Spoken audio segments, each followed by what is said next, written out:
Ano makabantay mo ng ilang argumento? Masuko sila nga moingon ang simbahang Katoliko, kita mga Katoliko nga ang simbahang Katolika gitukod ni Kristo. Kaya sumala pa nila dili daw kuno na gitukod ni Kristo sa iglesia. Ngano man kay para nila ang prinsipyo mangud ni Luther nga bitong amahan sa Protestantismo, ang prinsipyo mangud niya nga basta mutuo lang ka kang Kristo, mutuo lang ka kang Kristo, apil na ka sa iyang iglesyang gitukod.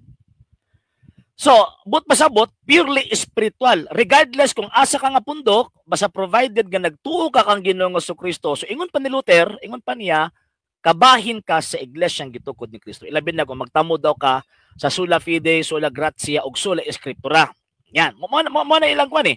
Mo na ang ilahang tawag ining gitudlo nga teolohiya ni Luther eh. Mo na kung tan-awon nimo, halos mga born agoy, halos mga mga fundamentalist Christians miawat midawat anang pagtuoha mo ng ilang prinsipyo, mutuo lang ka luwas na, no need na ang simbahan. Ngano man kay ang ilang prinsipyo basta mutuo lang ka ang Kristo, kabahin na ka sa giingon ni Kristo nga my church.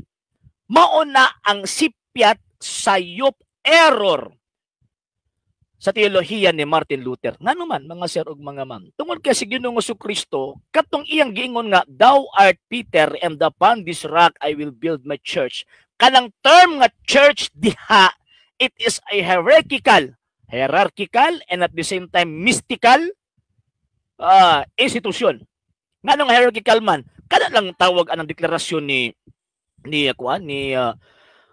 tawag ining ni Ginoong Jesucristo, thou art Peter. Buti pasabot na ay declaration nga na ay visible head sa iglesyang gitukod ni Kristo. Deklarasyon magud na. Di ba? Kung imong i-aptra sa verse 16, verse 15, before ka mo adto sa 17, ingon niyang wala ni gihatag nimo kining kahibaluha, wala ni gihatag nimo ni bisan kinsang tao, apan gihatag kini kanimo pinaagi sa akong gitawag og amahan.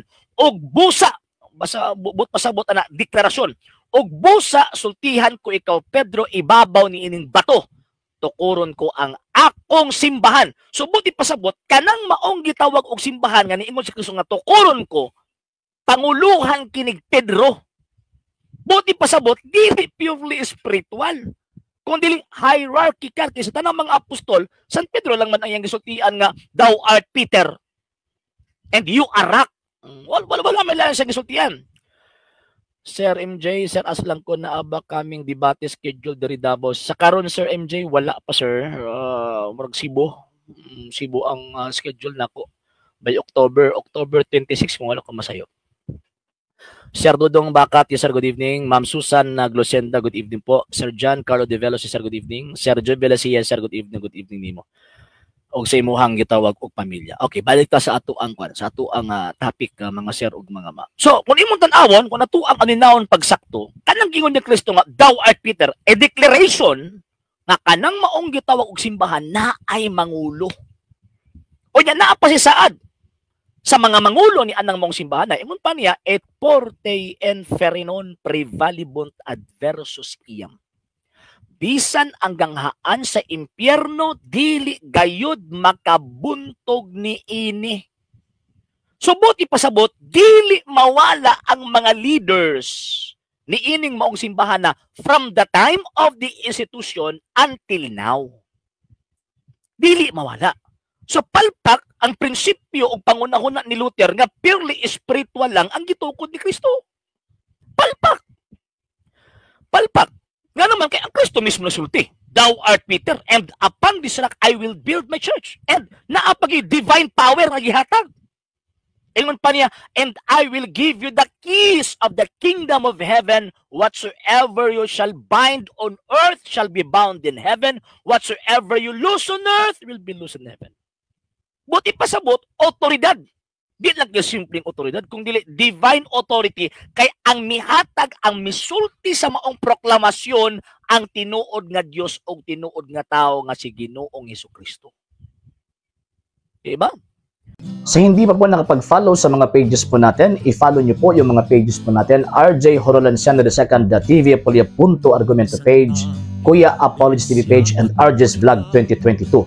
And pwede rin po kayo mag-send po dyan ng Facebook stars. And also, sa atin po mga channel, sa hindi po nakapag-subscribe, i-subscribe po ninyo yung mga channels natin, The Lay Catholic, Apologist International Official, RJ Sano II TV, Kuya Apologist TV, and Barrio Kawayan Religious Forum. And pwede rin po kayo mag-send po dyan ng super sticker, super chats, and super thanks. And maraming salamat po sa mga kapatid at mga Katoliko na always pong tumutulong sa programa po natin. Maraming salamat po. Nang dahil po sa tulong at suporta po ninyo, ang programa po ito until now, andito pa rin po sa social media. And until now din po, nangangailangan pa rin po tayo sa tulong at suporta po ninyo dahil wala po kami magagawa rito mga sir, mga ma'am, kung wala po yung tulong at suporta po ninyo. Sa gusto pong tumulong, sa gusto pong sumuporta, pwede po ninyong ipadala ang tulong at suporta po ninyo sa pamamagitan po ng ating mga account numbers dyan po sa ating pong screen. And pwede nyo po kaming i-message sa ating pong page kung via remittance po yung ipadala po ninyo. Maraming salamat po in advance.